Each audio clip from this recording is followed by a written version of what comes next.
বর্ণিল আয়োজন আর আনন্দ উল্লাসে বাংলা নতুন বছরকে বরণ।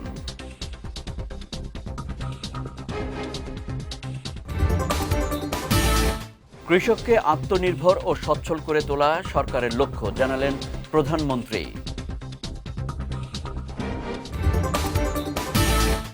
এবং মাদক নির্মূলে শিগগিরই বিশেষ অভিযান চালানো হবে বললেন স্বরাষ্ট্রমন্ত্রী।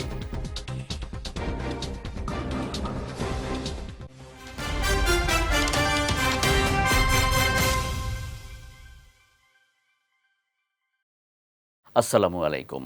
পুষ্টিচা নিবেদিত বিজয় রাতের সংবাদে আমন্ত্রণ জানাচ্ছি আমি কনুজ শিকদার। শুনছিলেন শিরোনাম, এবারে বিস্তারিত।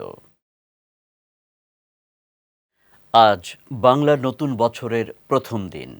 ভোরের নতুন সূর্য ওঠার মধ্য দিয়ে 1433 বঙ্গাব্দের প্রথম প্রভাতে শুরু হয় বর্ষবরণ। নতুন আশা আর অসাম্প্রদায়িক বাংলাদেশ গড়ার প্রত্যয়ে দেশজুড়ে বরণ করে নেওয়া হয়েছে নতুন বছরকে। নববর্ষ উপলক্ষে দিনের প্রথম প্রহরে রমনা বটমূলে বর্ষবরণ অনুষ্ঠানের আয়োজন করে ছায়ানট। এছাড়া ঢাকা বিশ্ববিদ্যালয়ে আয়োজন করা হয় বর্ণাঢ্য শোভাযাত্রার। লোক ঐতিহ্য ও স্বকীয়তা তুলে ধরে শোভাযাত্রায় অংশগ্রহণ করেছেন সর্বস্তরের মানুষ। এদিকে বৈশাখের রুদ্র রোষে ধ্বংস হোক সামাজিক ফ্যাসিবাদ প্রতিবাদে সকাল থেকে রাজধানীর তোপখানা রোডে গান, কবিতা, আড্ডা ও নৃত্যের মধ্য দিয়ে বর্ষবরণ করেছে উদীচী শিল্পগোষ্ঠী। এছাড়া জাতীয় প্রেস ক্লাব ও ঢাকা রিপোর্টার্স ইউনিটি বর্ষবরণ উপলক্ষে আয়োজন করে নানা অনুষ্ঠানের। পাশাপাশি বাংলার নববর্ষ উপলক্ষে সাংস্কৃতিক অনুষ্ঠানের আয়োজন করে ঢাকা দক্ষিণ সিটি কর্পোরেশনও। এছাড়া সংস্কৃতি মন্ত্রণালয়ের ব্যবস্থাপনায় বাংলাদেশ শিল্পকলা একাডেমি ও বাংলা একাডেমি সহ বিভিন্ন সংগঠন সারা দেশে নানা কর্মসূচির মাধ্যমে দিবসটি উদযাপন করেছে। একই সঙ্গে রাজধানীর বিভিন্ন শিক্ষা প্রতিষ্ঠান ও পাড়া মহল্লায়ও নতুন বছরকে স্বাগত জানাতে আয়োজন করা হয় নানা অনুষ্ঠানের। দেশের কৃষকদের আত্মনির্ভরশীল ও সচ্ছল করতেই সরকার কৃষক কার্ড চালু করেছে বলে জানিয়েছেন প্রধানমন্ত্রী তারেক রহমান।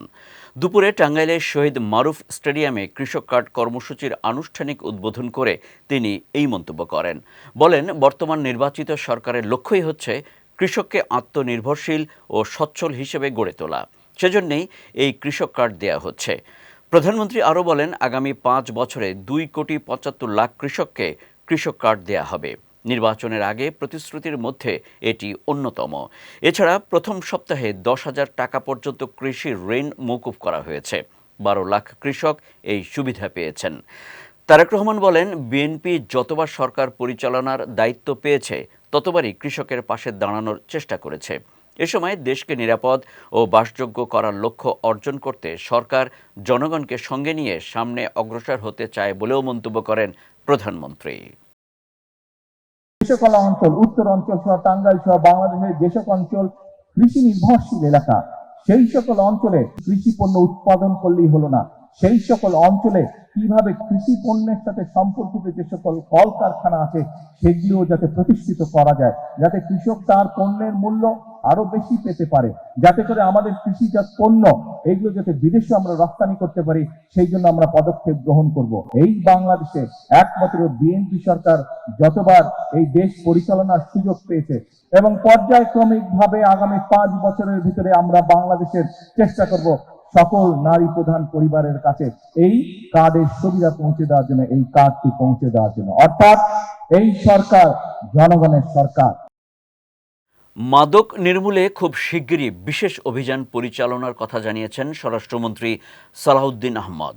আজ কক্সবাজারের টেকনাফ এজাহার বালিকা উচ্চ বিদ্যালয় প্রাঙ্গণে কৃষক কার্ড বিতরণ অনুষ্ঠানে তিনি একথা জানান।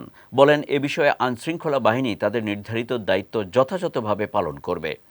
মানব পাচার প্রসঙ্গে তিনি বলেন, দেশের কিছু অঞ্চলে বিশেষ করে টেকনাফ, উখিয়া ও কক্সবাজার এলাকায় এ সমস্যা প্রকট আকার ধারণ করেছে।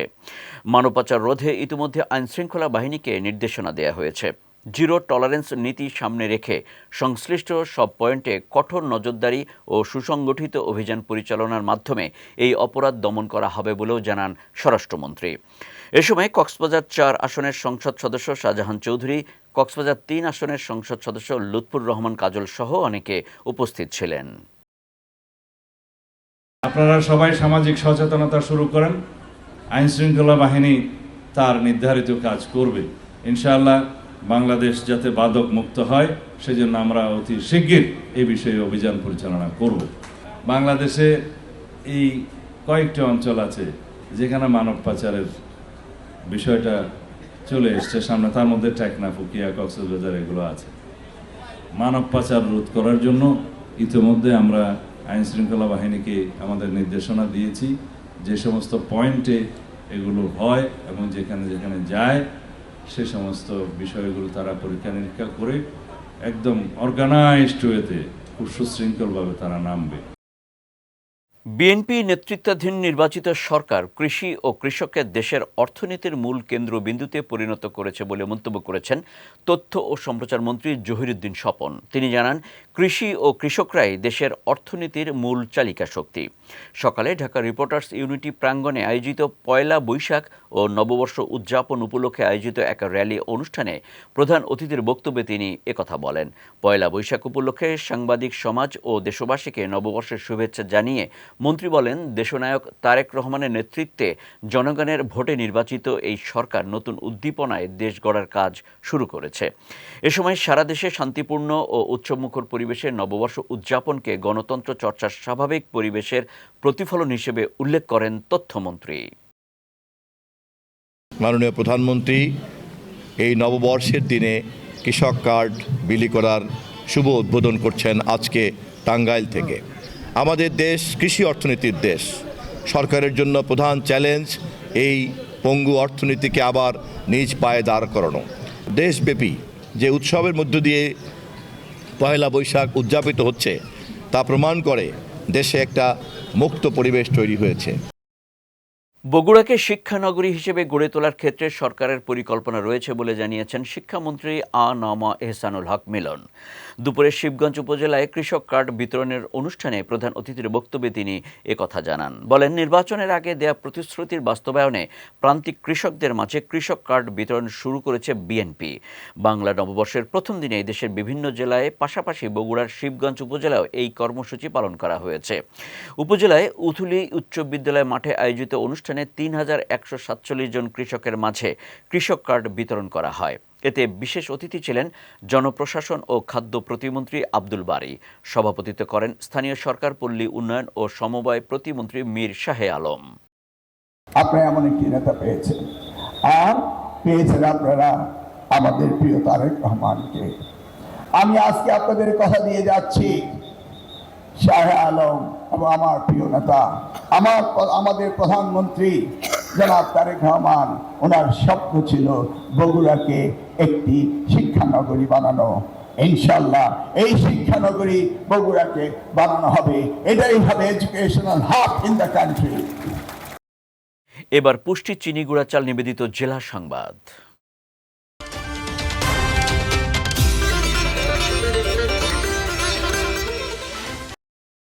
আজ পয়লা বৈশাখ। ১৪৩২ পার করে সূচনা হয়েছে ১৪৩৩ বঙ্গাব্দের।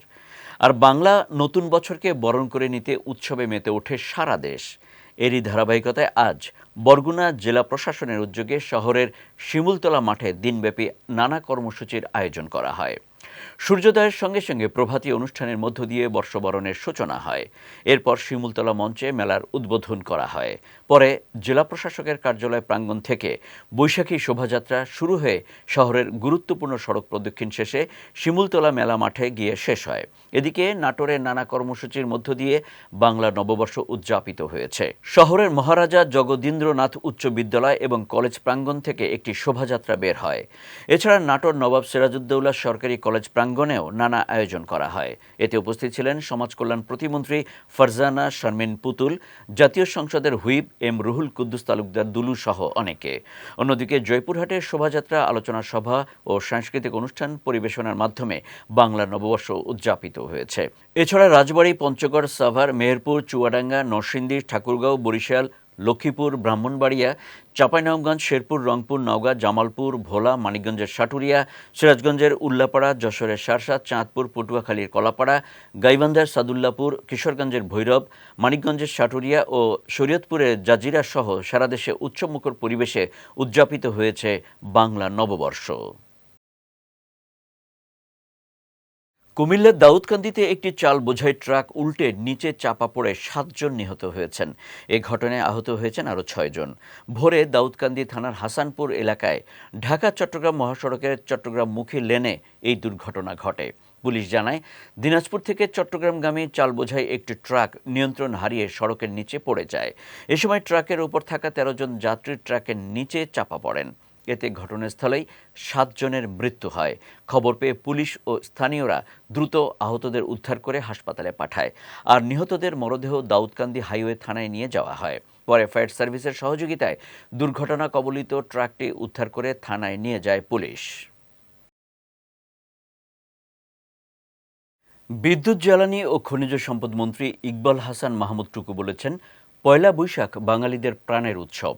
এই উৎসব থেকে এতদিন বঞ্চিত ছিলাম। এ সময় দীর্ঘ ২০ বছর পর সিরাজগঞ্জবাসীর সঙ্গে বাংলার নববর্ষ পালন করতে পেরে উচ্ছ্বাস প্রকাশ করেন তিনি। দুপুরে সিরাজগঞ্জ সরকারি কলেজ মাঠে বর্ণাঢ্য আয়োজিত বৈশাখী মেলার উদ্বোধনকালে তিনি এসব কথা বলেন। এর আগে জাতীয় সঙ্গীত পরিবেশনের মাধ্যমে বর্ণাঢ্য শোভাযাত্রা আনুষ্ঠানিকভাবে শুরু হয়। প্রথমে কলেজ প্রাঙ্গণ থেকে বৈশাখী শোভাযাত্রাটি বের হয়ে শহরের এসএস রোড, বড়পুল সহ বিভিন্ন এলাকা ঘুরে আবারও কলেজ প্রাঙ্গণে এসে শেষ হয়। শোভাযাত্রায় বেহালা, শান্তির পায়রা, হাতি ও ঘোড়া, রঙিন মুখোশসহ গ্রামীণ ঐতিহ্যের নানা উপস্থাপন এবং বাঙালি লোকজ সংস্কৃতির অনুষঙ্গ দেখা যায়। প্রায় ২০ বছর পরে আমি এই সিরাজগঞ্জের জনগণের সাথে বাংলাদেশের মানুষের যে পয়লা বৈশাখ, বছরের নতুন বছর, সেটা পালন করতে পারে আমি নিজেকে ধন্য মনে করছি এবং সিরাজগঞ্জবাসী সহ সারা বাংলাদেশের মানুষকে আমি সবাইকে নববর্ষের অভিনন্দন জানাচ্ছি। যাচ্ছি পুষ্টি ড্রিঙ্কিং ওয়াটার নিবেদিত খেলার সংবাদে।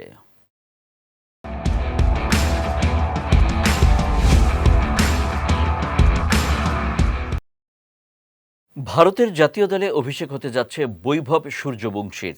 মাত্র ১৫ বছর বয়সেই আলোচনার কেন্দ্রে উঠে এসেছেন এই তারকা ক্রিকেটার। চলমান আইপিএলে তার দুর্দান্ত পারফরম্যান্স এখন তাকে জাতীয় দলের দরজায় পৌঁছে দিয়েছে। ভারতীয় গণমাধ্যমের প্রতিবেদন অনুযায়ী আয়ারল্যান্ডের বিপক্ষে আসন্ন টি-20 সিরিজের জন্য ইতিমধ্যেই নির্বাচকদের শর্টলিস্টে জায়গা পেয়েছেন এই তরুণ ব্যাটার। জুনে অনুষ্ঠিতব্য এই সফরের আগে তার পারফরম্যান্স নিবিড়ভাবে পর্যবেক্ষণ করা হচ্ছে। এদিকে বিসিসিআইয়ের একটি সূত্র জানিয়েছে, আয়ারল্যান্ড সফরে তরুণদের সুযোগ দেওয়ার পরিকল্পনা রয়েছে, আর সেই তালিকায় সূর্যবংশীও অন্যতম। আইপিএলে বিশ্বের সেরা বোলারদের বিপক্ষে তার নির্ভীক ব্যাটিং নির্বাচকদের দৃষ্টি কাড়ছে। মাত্র ১৫ বছর বয়সেই বড় মঞ্চে তার ব্যাটিংয়ে দেখা গেছে অসাধারণ আত্মবিশ্বাস ও ধীর স্থিরতা।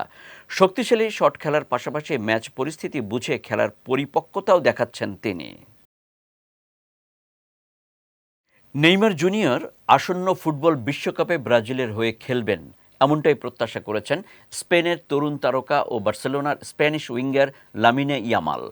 নেইমারকে নিজের আইডল হিসেবে উল্লেখ করে ব্রাজিলিয়ান পোস্টার বয়কে ফুটবলের সবচেয়ে অনুপ্রেরণাদায়ক খেলোয়াড়দের একজন হিসেবেও উল্লেখ করেছেন তিনি। ক্রীড়া বিষয়ক এক আন্তর্জাতিক গণমাধ্যমকে এসব কথা জানান তিনি।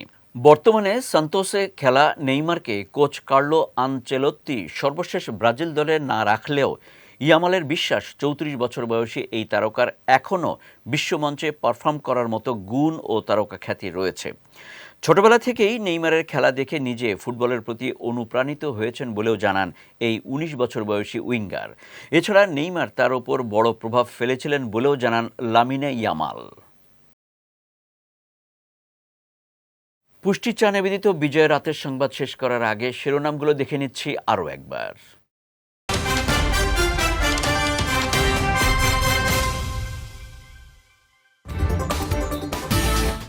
বর্ণিল আয়োজন আর আনন্দ উল্লাসে বাংলা নতুন বছরকে বরণ।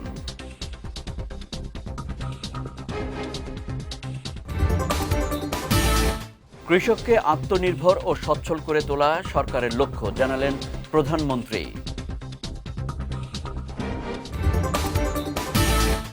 এবং মাদক নির্মূলে শিগগিরই বিশেষ অভিযান চালানো হবে বললেন স্বরাষ্ট্রমন্ত্রী।